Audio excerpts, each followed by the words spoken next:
tenemos una entrevista para conversar sobre la economía peruana. Hoy nos encontramos con Alfredo Thorn, él es exministro de Economía. ¿Cómo está, doctor? Muy buenos días, bienvenido. Muy buenos días, gracias por la oportunidad de estar con ustedes. Un Gracias a placer. usted por su tiempo, doctor, muchas gracias. Por favor, coméntenos de qué manera afectó la pandemia a la economía de los peruanos. Bueno, fue un golpe muy fuerte, creo que produjo una de las recesiones más profundas que hemos tenido, creo que ha sido la más profunda desde los años 80, y si no vamos más para atrás, fue tan profunda como la Guerra del Pacífico, sin que hubiese destrucción de infraestructura física, ¿no? Ujú. Eh, Caímos cerca del 11%, nuestra medida, que es el PBI, no es perfecta en el sentido de que no captura el daño sanitario que se generó a nuestra población y en los efectos que trae en salud. Solamente mide la producción Ujú. y eso lo que generó pues fue un golpe muy, muy duro, ¿no? Sí, definitivamente. Comparativamente al resto de países de la región, ¿cómo se encuentra el Perú? A ver, partemos digamos esto en dos partes. Primero, el golpe fue de los más fuertes que hubo en América Latina Ujú. y en el mundo en general. Tuvimos una de las recesiones más profundas. Creo que la de Argentina fue algo similar, no tan profunda como la del Perú, pero sí sorprende a los economistas como yo, porque un país con los fundamentales que teníamos, que eran esencialmente teníamos ahorro, teníamos un buen manejo fiscal, teníamos un buen crecimiento, ¿por qué nos caímos tan profundo? La respuesta yo creo que se explica por el hecho de que se tomó una decisión, yo diría, hasta cierto punto dramática, de cerrar toda la economía el famoso 15 de marzo Mm. del 2020. Me parece, siempre lo he criticado, me Ujú. parece que fue muy exagerado, ¿no? Ujú. Doctor, respecto a los recientes temas políticos que hemos tenido, ¿por qué la inestabilidad económica se relaciona siempre con la política, con las crisis, la inestabilidad que también podemos tener en este ámbito, ya sea en el ejecutivo o en el legislativo? Es que, a ver, la economía, a diferencia de otras ciencias, tiene un componente muy importante en la psicología de los individuos. La economía finalmente lo que trata es la asignación de recursos dentro de los distintos agentes económicos.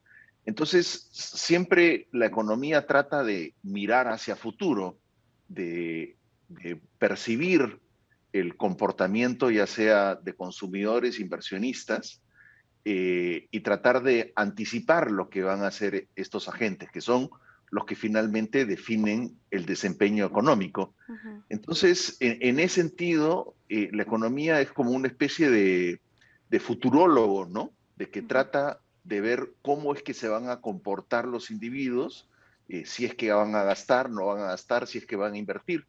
Y en ese proceso, pues las expectativas con respecto al futuro, dentro de los cuales la política cumple un rol muy importante, pues toman un rol Ujú. preponderante, ¿no? Bien. O sea, yo quisiera ser claro de Ujú. que no es solamente un tema de América Latina, que somos países políticamente inestables, no, es países tan estables como el Reino Unido o como Europa o como Estados Unidos, también tienen una gran importancia las decisiones futuras Ujú. políticas o económicas, ¿no? Ujú. ¿Cuáles son las consecuencias económicas más visibles que ha generado esta inestabilidad política en estos últimos meses? A ver, podríamos dividir en tres, ¿no? Uno es lo que prácticamente toda ama de casa hoy día ve, que es el efecto de la inflación, la subida de precios.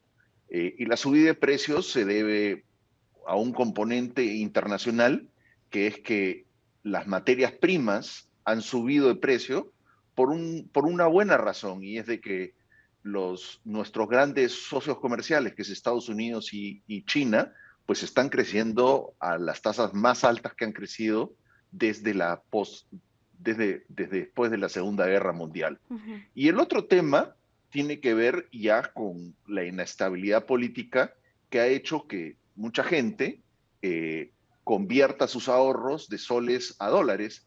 ¿Qué es lo que eso significa? Es que la gente preocupada de lo que podría pasar, el discurso político ha sido un discurso muy radical, bueno, ciertos miembros del gobierno se han declarado marxistas-leninistas, esto no ha pasado en ningún país, y esto obviamente obliga a los agentes económicos a, a convertir sus ahorros de soles a una moneda estable como es el dólar. Y eso lo que hace es que genera una depreciación del tipo de cambio que a su vez aumenta aún más los precios importados y sobre todo los precios de nuestros alimentos que representan casi el 40% de todos los productos de la canasta de la canasta del CPI, que es con la que se calcula la inflación. Ujú. El segundo efecto viene por los inversionistas, algo parecido.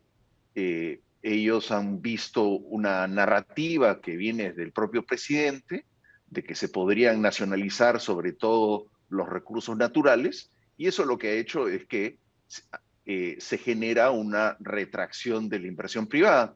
De hecho, esta semana el Banco Central publicó los resultados de inversión y lo que se ve es que la inversión minera ha caído en cerca del 10%. Ujú. Y la tercera, que yo creo que tiene que ver con otros factores, eh, ya tiene que ver directamente con el cambio constitucional, ¿no? La propuesta de un cambio constitucional, que eso también exacerba las preocupaciones tanto de los inversionistas como de los consumidores, Ujú. ¿no? Genera preocupación, doctor, a pesar de que todavía no se ha dado un primer paso tangible, ¿no? En ese sentido, podría ser algo subjetivo, quizás que va más hacia la especulación. No, porque como le decía hace un rato, los agentes económicos Ujú. tratan de anticipar los eventos. Ya. Entonces, si tú le dices a un agente económico, te vamos a expropiar tu mina o te vamos a expropiar tu empresa, pues es lógico que ellos pues dejen de contratar trabajadores contraten más trabajadores eventuales y eso a su vez tiene un efecto sobre el Ujú. consumo. Bien. Yo creo que para los economistas las expectativas son críticas.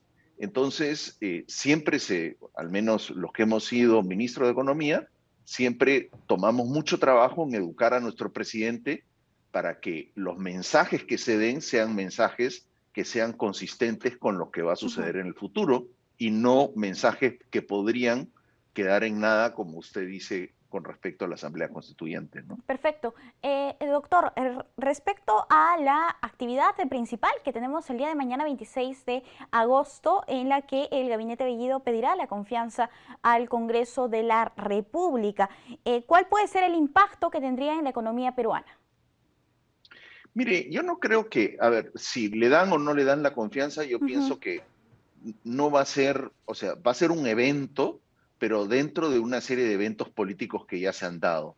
Para mí, lo crítico son tres debates que creo que van a ir de la mano en términos paralelos.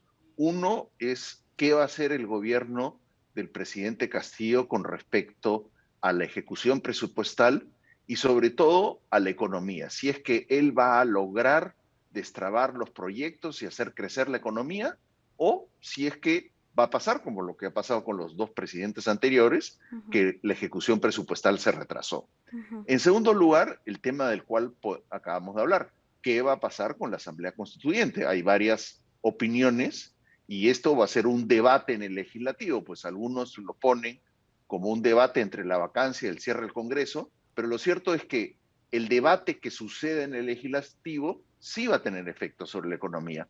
Y la tercera, que yo creo que es la más importante, son las elecciones que vienen, y ustedes son parte de esto, que las elecciones a final del año siguiente, las elecciones regionales, Ujú, y qué es lo que va a pasar en esas elecciones. ujú, Me parece que estos tres factores son los que finalmente van a determinar cómo, hacia dónde vaya la economía y hacia dónde vaya también la política, ujú. ¿no? Entonces son aspectos más macro, ¿no? Más amplios que es solamente una actividad como la que va a ocurrir el día de mañana. Doctor, nosotros estamos muy agradecidos con usted por acompañarnos aquí en JNE Noticias. Hemos tenido una amplia explicación de lo que significa la economía y cómo se mueven los mercados. Cuídese, hasta una próxima oportunidad. Muchísimas gracias. Gracias por la entrevista. Hasta Hasta luego. luego. Hasta luego. Bien amigos, nosotros hemos conversado con el exministro de Economía, Alfredo Torres. Vamos a hacer una pausa. Volvemos.